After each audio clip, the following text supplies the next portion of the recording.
আজ 25শে জুলাই।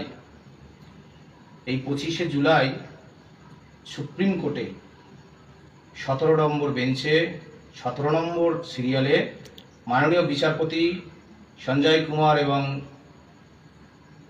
মাননীয় বিচারপতি শর্মাজির বেঞ্চে 22 লক্ষ ওএমআর মিরর ইমেজের কপি প্রকাশ, অবিলম্বে প্রকাশ এবং এসএসসি 2016 প্যানেলের আর্টিকেল 14 এবং 16 ভায়োলেশন হয়েছে বলে, বৃহৎ দুর্নীতি হয়েছে বলে, অযোগ্যদের চিহ্নিত করতে পারল না বলে, যোগ্য তালিকা দিতে পারল না বলে এই যে অসংখ্য হাজার হাজার যোগ্য শিক্ষক শিক্ষাকর্মীদের চাকরি চলে যাওয়া, তার পরিপ্রেক্ষিতে 3রা এপ্রিল 2025 সুপ্রিম কোর্টের যে রায়, যারা ডিজেবল তাদের এজ রিল্যাক্সেশন, আদার কনসেশন দিয়ে ফ্রেশ সিলেকশন, এবং যারা not specifically found to be tainted তাদের কেবলমাত্র এজ রিল্যাক্সেশন দিয়ে ফ্রেশ সিলেকশন, সেই যে নোটিশ, সেই যে রায়, সেই রায়কে পরিপ্রেক্ষিতে রাজ্য সরকারের এমএ ফাইল করে সেই ফ্রেশ রিক্রুটমেন্টকে,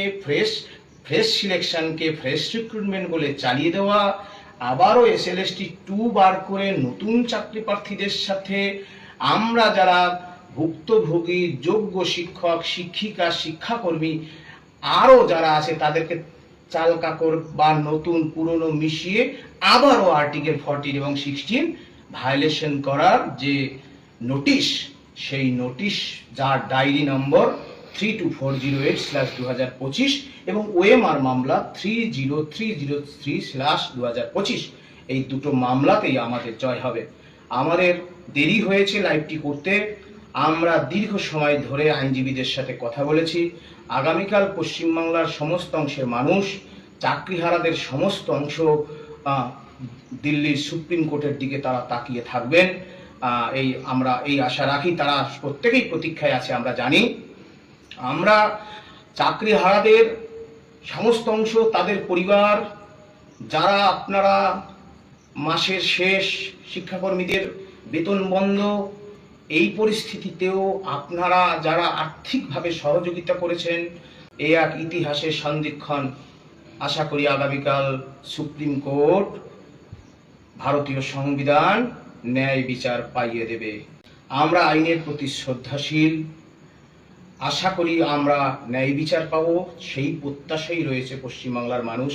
আমি আবারও বলতে চাই, চাকরিহারাদের যে অংশ, চাকরিহারাদের আপনারা যারা এত বাধা প্রতিকূলতা, অ্যাকাউন্টে অর্থ আসছে না, তারপরেও আপনারা যে প্রচেষ্টা করে নিজেদের কষ্টের উপার্জিত অর্থ দিয়ে এই মামলায় সামিল হলেন, এই আপনাদের ঋণ কোনোদিন সুমন বিশ্বাসরা কোনো দিন ভুলবে না।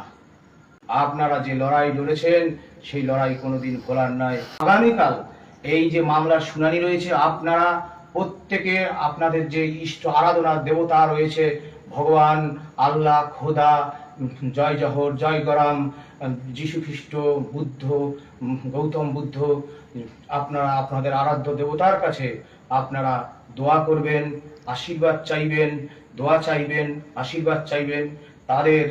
কারণ মামলার যে ড্রাফট আমাদের দেয়া আছে, আমরা সমস্ত জনজাতির, রাজবংশী থেকে শুরু করে SC ST OBC মাইনরিটি, আদিবাসী, তপশিলি, নমশূদ্র, মুসলমান, সমস্ত জনজাতির যোগ্য চাকরিহারা শিক্ষক শিক্ষিকা শিক্ষাকর্মীর প্রতিনিধি।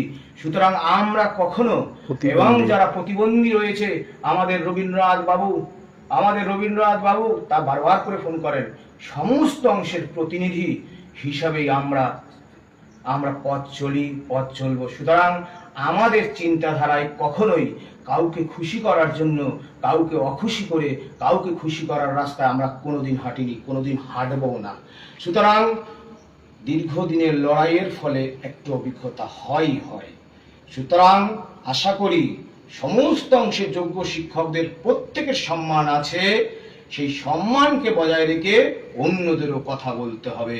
আশা করি আগামীকাল ভারতীয় সংবিধান, ভারতীয় বিচার ব্যবস্থা, 22 লক্ষ ওএমআর সুপ্রিম কোর্ট নির্দেশ দেবে যাতে অবিলম্বে প্রকাশিত হয়, এবং এই যে গেজেট, এই যে নোটিশ কেন বেআইনি আমরা রিটেন সাবমিশন করেছি, দেখবেন আমরা জিতবো। জীবনটা বারবার আসবে না, জাস্ট নিজেদের মধ্যে যে লড়াইয়ের শক্তিটা আছে একবার অনুভব করে দেখুন। সুতরাং নিজের জীবনের যে শক্তি, আপনাদের এত এত মানুষের আশীর্বাদ, এত এত মানুষের আশীর্বাদ, দোয়া, সালাম, তাদের যে চোখের জল, সেই চোখের জল বৃথা যাবে না। ভারতীয় বিচার ব্যবস্থা, ভারতীয় সংবিধানের প্রতি আমাদের অগাধ আস্থা এবং সম্মান, শ্রদ্ধা রেখে আজকের মতো আমাদের লাইভটি এখানে শেষ করছি।